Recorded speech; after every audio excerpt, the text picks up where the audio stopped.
Holes by Louis Sachar. Part 1. You are entering Camp Green Lake. There is no lake at Camp Green Lake. There once was a very large lake here, the largest lake in Texas. That was over 100 years ago. Now it is just a dry, flat wasteland. There used to be a town of Green Lake as well. The town shriveled and dried up along with the lake and the people who lived there. During the summer, the daytime temperature hovers around 95 degrees in the shade, if you can find any shade. There's not much shade in a big dry lake. The only trees are two old oaks on the eastern edge of the lake. A hammock is stretched between the two trees, and a log cabin stands behind that. The campers are forbidden to lie in the hammock. It belongs to the warden. The warden owns the shade. Out on the lake, rattlesnakes and scorpions find shade under rocks and in holes dug by campers. Here's a good rule to remember about rattlesnakes and scorpions. If you don't bother them, they won't bother you. Usually. Being bitten by a scorpion or even a rattlesnake is not the worst thing that can happen to you. You won't die. Usually. Sometimes a camper will try to be bitten by a scorpion or even a small rattlesnake. Then he'll get to spend a day or two recovering in his tent instead of having to dig a hole out on the lake. But you don't want to be bitten by a yellow-spotted lizard. That's the worst thing that can happen to you. You will die. A slow and painful death. Always. If you get bitten by a yellow-spotted lizard, you might as well go into the shade of the oak trees and lie in the hammock. There is nothing anyone can do to you anymore. The reader is probably asking, why would anyone go to Camp Green Lake? Most campers weren't given a choice. Camp Green Lake is a camp for bad boys. If you take a bad boy and you make him dig a hole every day in the hot sun, it'll turn him into a good boy. That was what some people thought. Stanley Yonats was given a choice. The judge said, you may go to jail or you may go to Camp Green Lake. Stanley was from a poor family. He had never been to camp before. Chapter 3. Stanley Yonats was the only passenger on the bus, not counting the driver or the guard. The guard sat next to the driver with his seat turned round facing Stanley. A rifle lay across his lap. Stanley was sitting about 10 rows back, handcuffed to his armrest. His backpack lay on the seat next to him. It contained his toothbrush, toothpaste, and a box of stationery his mother had given him. He promised to write her at least once a week. He looked out the window, although there wasn't much to see, mostly fields of hay and cotton. He was on a long bus ride to nowhere. The bus wasn't air-conditioned, and the hot, heavy air was almost as stifling as the handcuffs. Stanley and his parents had tried to pretend he was just going away to camp for a while, just like the rich kids do. When Stanley was younger, he used to play with stuffed animals and pretend the animals were at camp. Camp Fun and Games, he called it. Sometimes he'd have them play soccer with a marble. Other times they'd run an obstacle course or go bungee jumping off a table tied to broken rubber bands. Now Stanley tried to pretend he was going to Camp Fun and Games. Maybe he'd make some friends, he thought. At least he'd get to swim in the lake. He didn't have any friends at home. He was overweight, and the kids in his middle school often teased him about his size. Even his teachers sometimes made cruel comments without realizing it. On his last day of school, his math teacher, Mrs. Bell, taught ratios. As an example, she chose the heaviest kid in the class and the lightest kid in the class, and had them weigh themselves. Stanley weighed 3 times as much as the other boy. Mrs. Bell wrote the ratio on the board, 3-1, unaware of how much embarrassment she had caused both of them. Stanley was arrested later that day.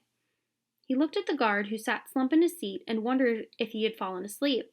The guard was wearing sunglasses, so Stanley couldn't see his eyes. Stanley was not a bad kid. He was innocent of the crimes for which he was convicted. He'd just been at the wrong place at the wrong time. It was all because of his no-good, dirty, rotten, pig-stealing great-great-grandfather. He smiled. It was a family joke. Whenever anything went wrong, they always blamed Stanley's no-good, dirty, rotten, pig-stealing great-great-grandfather. Supposedly, he had a great-great-grandfather who had stolen a pig from a one-legged gypsy, and she put a curse on him and all of his descendants. Stanley and his parents didn't believe in curses, of course, but whenever anything went wrong, it felt good to be able to blame someone. Things went wrong a lot. They always seemed to be in the wrong place at the wrong time. He looked out the window at the vast emptiness. He watched the rise and fall of a telephone wire. In his mind, he could hear his father's gruff voice softly singing to him. If only the woodpecker sighs. The bark on the tree was just a little bit softer. While the wolf waits below, hungry and lonely, he cries to the moon, if only, if only. It was a song his father used to sing to him. The melody was sweet and sad, but Stanley's favorite part was when his father would howl the word moon.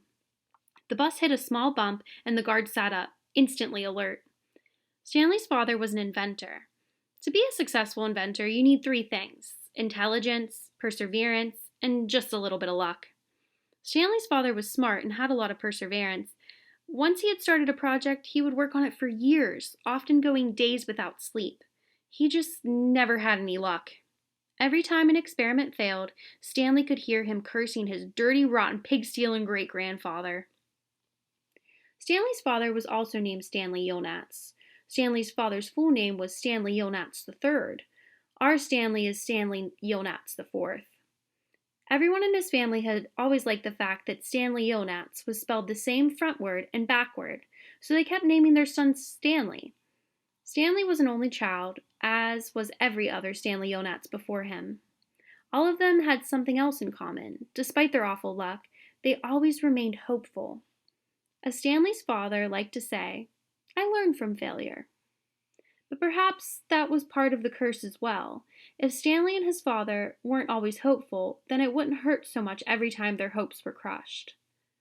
Not every Stanley Yonats has been a failure, Stanley's mother often pointed out, whenever Stanley or his father became so discouraged that they actually started to believe in the curse. The first Stanley Yonats, Stanley's great-grandfather, had made a fortune in the stock market. He couldn't have been too unlucky.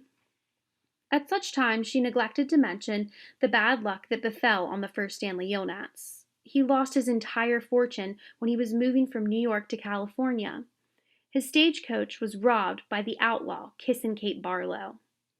If it weren't for that, Stanley's family would now be living in a mansion on a beach in California. Instead, they were crammed into a tiny apartment that smelled of burning rubber and foot odor. If only, if only. The apartment smelled the way that it did because Stanley's father was trying to invent a way to recycle old sneakers. The first person who finds a use for old sneakers, he said, will be a very rich man. It was this latest project that led to Stanley's arrest. The bus ride became increasingly bumpy because the road was no longer paved. Actually, Stanley had been impressed when he first found out that his great-grandfather was robbed by Kissin' Kate Barlow. True, he would have preferred living on a beach in California, but it was still kind of cool to have someone in your family robbed by a famous outlaw. Kate Barlow didn't actually kiss Stanley's great-grandfather. That would have been really cool, but she only kissed the men that she killed. Instead, she robbed him and left him stranded in the middle of the desert. He was lucky to have survived, Stanley's mother was quick to point out. The bus was slowing down. The guard grunted as he stretched out his arms. Welcome to Camp Green Lake, said the driver. Stanley looked out the dirty window. He couldn't see a lake, and hardly anything was green.